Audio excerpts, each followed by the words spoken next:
It is nearly impossible to hear any news that is not racist or blamed for warming the planet. Both are states of mind contrived with no data that justifies their dishonest agenda. Every murder, accident, terrorist event, unusual weather pattern, or disagreement is recharacterized by national media to advance a racist or climate change issue.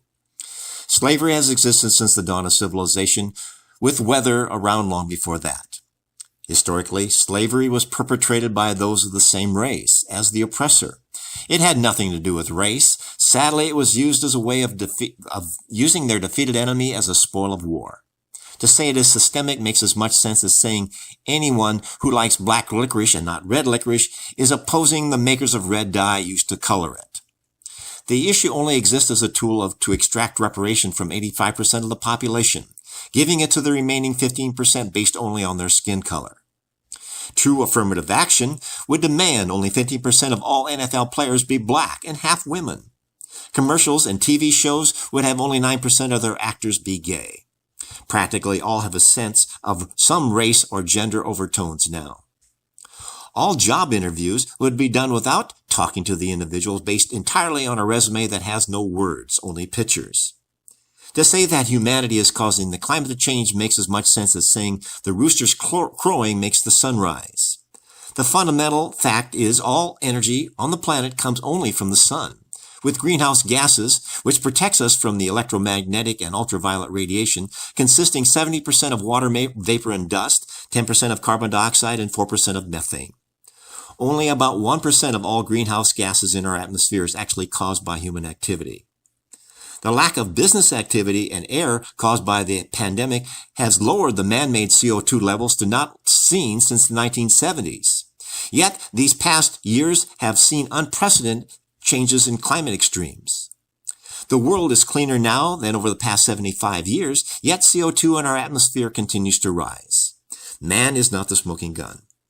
None of the predictions about rising sea levels have occurred. Glaciers have been melting for millions of years, with acceleration caused by the ratio of surface area to volume increasing as the glacier becomes smaller, increasing the heat transfer area. A small ice cube melts faster than a big one.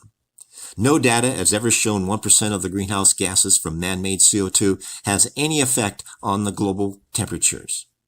The only change that has occurred since the formation of the planet is the amount of solar flux that hits our atmosphere. That can vary by as much as plus or minus 15% over decades. This is caused by variations in distance, global tilt, and intensity from the sun. None of these factors occur inside our atmosphere. The temperature extremes at any location in the world can vary by as much as 50 degrees on average, from season to season. To eliminate any carbon footprint makes as much sense as saying that we must eliminate oxygen, as it makes forest fires burn hotter. Any reduction in CO2 reduces the growth of any green plant, which needs CO2 to grow. Plant life would proliferate if there is more CO2 in our atmosphere, producing more food. Global warming was the reason the Dark Ages ended, giving us the Renaissance period. Those ages were not dark, they were cold. The bottom line, we must conserve our natural resources and never waste or misuse any of them. The Golden Rule would solve all our racism issues, and the only man-made environmental problem is plastic. It is interesting that nuclear is the answer to all the world's energy and water problems, as fusion, like on the sun, would give us an unlimited amount of both with no pollution. It's only a matter of time, but don't hold your breath. This is Keith Kuby wishing you the best in making the world a better place.